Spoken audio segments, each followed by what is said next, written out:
Hey there, it's Rachel Mullins, the host of Hashtag No Filter Fridays on Public House Media.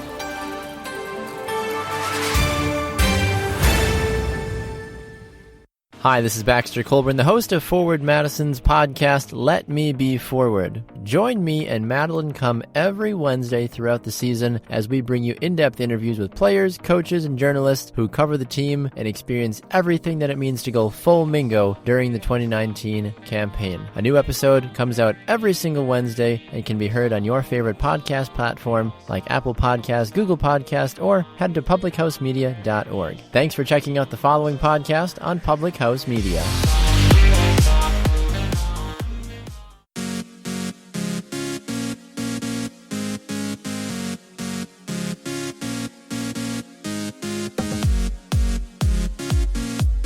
The most powerful force in the human spirit is to live congruently with the ideas and the beliefs that we hold true about ourselves. Welcome to Choose to Rise. Welcome to Public House Media. My name is Kim Meyer, and I am so glad that you're here with us today. I welcome you. I applaud you for pushing play. I thank you for pushing play. I have so much gratitude in my heart for Public House Media and Mana FM and all the people that have helped get us to this point. We are celebrating some big milestones, and I'm so excited that you get to be a part of it. And I'm so blessed and honored that you choose to listen in and share this with your friends and family and tell everyone about Choose to Rise, because it helps us grow and helps more people find it. And it's just been a really, really good thing. So thank you so much from the bottom of my heart. All right, today I want to talk to you about what's your identity? Who is it that you are? What is that you're doing? How are you living your life? And I have a book in my hands called MaxOut Your Life, Strategies for Becoming an Elite Performer by Ed Mylett. And if you have not listened to Ed Mylett's book, or this small book here in my hand, or his podcast that he does every week, they are very good. You should follow him on social media, and shout out to Ed Mylett for all of everything he does to help people max out their life. But he has in his section of his book called "What's Your Identity?" And I'm gonna read some of it, but I'm also going to so some of these words are not mine for sure. This is part of his book, but I'm also going to put my own spin on it. So when your self-confidence is what is your biggest thing. So I always want to be able to bring you resources and bring you concepts and bring you ideas of how you can grow in who you are meant to be, how you can show up in this world as who God made you to be, and who He created you with your skills and your talents and your abilities. And part of that is by diving into personal development and connecting with mentors. And so if you consider this a piece of mentoring, amazing, awesome. I'm so glad. If you are diving into other personal development things, other things that I've shared, I share lots of books and lots of other podcasts on here because they've helped shaped me. And if it's helping me, I know it can help you as well. So this book is called Max Out Your Life by Ed Mylett. And in the section, it's called What's Your Identity?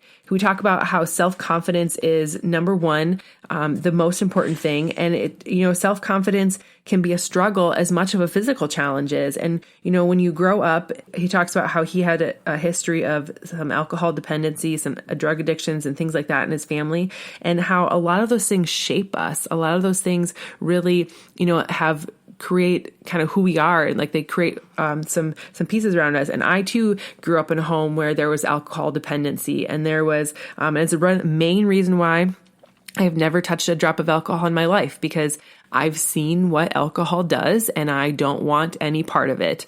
And so I just choose not to. And so when you can really, think about how you can overcome your insecurities, you learn new techniques, your confidence will grow. We really start to do the necessary work in your life to build your business, build your personal life, build your fitness, build your life. In your relationships and those kinds of things by growing your self-confidence, because when you can live in the life that you have been created for, that's where you can be the most confident in, because so many times we get caught up in keeping up with the Joneses or trying to be a part of what society tells us we need to be. But when we can live in when we live in our best life, it's when we're living in the way that God designed us. And so, people who win are confident. People who struggle and lose are lacking confidence. And if you don't think you're the best, how can you ever become the best? Your thoughts create your reality. Your thoughts and the concepts in your head are what create your future. This morning, actually listening to Ed Mylett on his podcast. He was talking about how the decisions and the choices, the thoughts you have right now, 60 to 90 days down the road will show up as results. Or if you're looking at your life right now, think back 60 to 90 days in your past, and those are the decisions and thoughts and things that have created your reality right now. And so when you think about those kinds of things, what is your self-confidence? What is your identity? And he says that our self-confidence, or what we believe our worth, equals our identity. Our identity is how we see ourselves, how you can never, even long-term, succeed beyond your identity. The most powerful source in the human spirit is to live congruently with the ideas and beliefs that we hold true about ourselves. The self-image creates our identity. Identity is the thermostat with a preset temperature. I want you to really listen to me on this. This is the invisible force that dictates the entire direction of your life. You set the temperature of your life based on your identity. The thermostat is in a room that has been set to a specific temperature, has the job of maintaining that specific temperature at all times. So when, a door gets opened or a window gets opened or something happens and that cold air rushes out and the warm air comes in, the thermostat says, hey, it got warm. I'm going to kick on and I'm going to cool it down, bring it back down to where it's supposed to be. Same thing if the door is of heat, the heat goes away and it responds with cold air until it's back. So a good thermostat is never more than 2 degrees from its preset temperature. That preset temperature is your identity, and that thermostat, that the controller of the thermostat is you. You get to decide those kinds of things. So think of it this way. If you have set the temperature at 75 degrees relating to your money, your happiness, your success, your fitness, your love life, your relationships, then no matter what happens in your life, that preset temperature will always kick in and you will always go back there. So if the conditions heat up in your life where you're getting better and you're continually finding success, and then unconsciously you turn on the AC to cool off your success and you go back down and start resting back in the identity belief system. So as you grow in success, you have to also change your mindset. You also have to change your belief system and reset your temperature preset. You're going to start self-sabotaging. I know about you, but in my personal journey, when I find success, I feel like I finish a fitness program. I finish a piece where I've really found some great success with my nutrition and my health or in my business and life. And then all of a sudden it's like you fall off the wagon is something that we like to say in society. And it's really that you're just starting to self-sabotage. It appears in a way that we feel induced by circumstances and we seem out of control. But in reality, you've just cooled your life back down to match your beliefs and your identity. The reverse is also true. If you start slipping too low, things will start falling apart. You'll begin to really struggle. The heater in your life will kick on and you start to warm things back up again. You will always find your way to get back on your feet and back to the 75 degrees. It will always seem like you're keep falling on hard times and that you're just unlucky. Then suddenly you get a little break and then things get back to normal life for a while. That's your preset temperature. They may even get good again, and then sure again, something will happen to bring you back down. Does this sound familiar to you? Can you look back at your life and see where some of these things have happened? Most people will think the outside world will dictate your success. The truth is the internal game. It's the internal game that dictates your success, not the external. You don't have to control the outside elements, the obstacles. There are always going to be things that happen in life that you don't have control over. But you do have control over your path of success. You do have control of the impact your path to success is on you.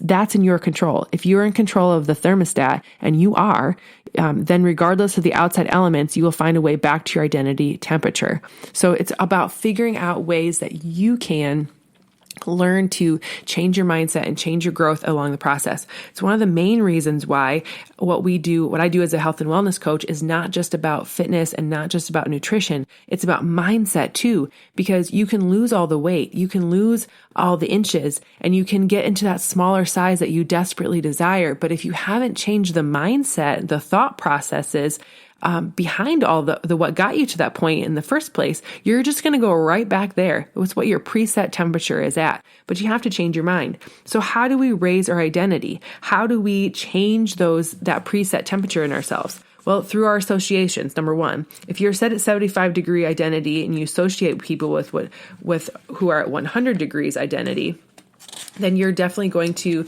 you can't help but reset your own thermostat, and by simply being around other people. I've said it before on podcasts, you're 150% more likely to be like the people you hang out with than the people you grew up with. So if you want to have something different in your life, find new people to hang out with. Your associations are in your control. Who you hang out with, whether it's in person or it's in books or it's in podcasts like this or it's in, where you work. Sometimes you don't always have control over the people that you're with, but you can, find ways to connect with other people that are wanting the same things as you. So it's about proximity. Proximity is power for sure. We all have multiple identities: happiness, wealth, fitness, faith. You may have a friend incredibly strong in faith, so they bring value in that area of your life, but they're not in great shape. So you're not the same person you look for guidance and fitness. If you notice you have no associations that challenge you or inspire you to move to the next level in life, then it's really crucial that you change your associations immediately, that you start to get around more people in the areas of the things that you want to improve in. If you're desiring to be more wealthy, you need to go find wealthy friends. If you're always hanging out with broke and struggling people, you're always going to identify yourself as someone that's broke and struggling. So who you hang out with really matters. The second kind of thing I have for you is do a massive amount of work in a short amount of time. Putting in a massive amount of work on a specific area alters your identity beliefs because we are doing the things that we've never done before. You're getting yourself outside of your comfort zone. When you do this, you naturally start to believe that you're worth it, that because you're working hard, you can make the things that you need to do. And nobody wins by working less. You have to keep working hard and you have to keep moving forward and really create the identity and the piece of who you are to keep moving forward. Don't create an illusion of hard work. Don't cheat yourself out of a system. Like, really actually put the hard work in. Your life is going to understand that and know that. Number 3, develop your confidence. Self-confidence comes from keeping the promises you make to yourself. Self-confidence in truth is self-trust. You doing this by building a relationship with yourself where you can trust you. And as we've talked about before, like, self-confidence is a result of preparation and telling yourself you are going to do something and then doing it. It's really that simple. It's about creating trust and building a relationship with yourself, which changes your identity belief over time.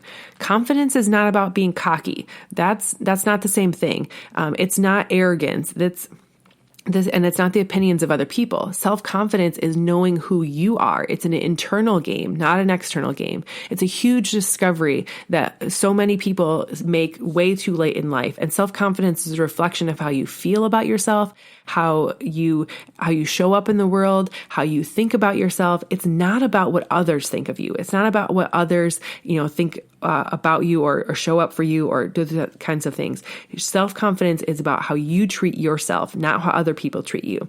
And think about how the power of that, like the power of what you love about yourself, other people will start seeing in you as well. But your confidence informs others, like I said, the kind of attitude to have around you. So if you're proactive and you're healthy and you're thinking good things and thoughts, other people are going to start doing those kinds of things because you're influencing them and because you're around them. So the truth is, people aren't thinking about you because they're thinking about what you think of them. Don't be dominated by people's thoughts, opinions, or judgments. Work hard for your own approval or God's approval. And for those are the only things that really matter in life. Create a life that satisfies you, not the rest of the world. Confident people take ownership of their faults and their mistakes. They're aware. They don't blame other people for their failings or shortcomings. They have the confidence to admit that they're wrong and that they can grow from it. They learn from their mistakes and they keep going. They're accountable for what they're doing. Get your uniform dirty, he says. All this thinking is great, but if you want to win, you've got to get out there and get dirty. You've got to go out there and take action. You have to put effort into your desires and you have to work out in the world, and it creates a wave of energy towards your goals. Regardless of the result, it's the message to the world that says and those around you that you are important, that you are the most important thing to yourself, and that you are willing to go after the things that you want in life, regardless of what's going on.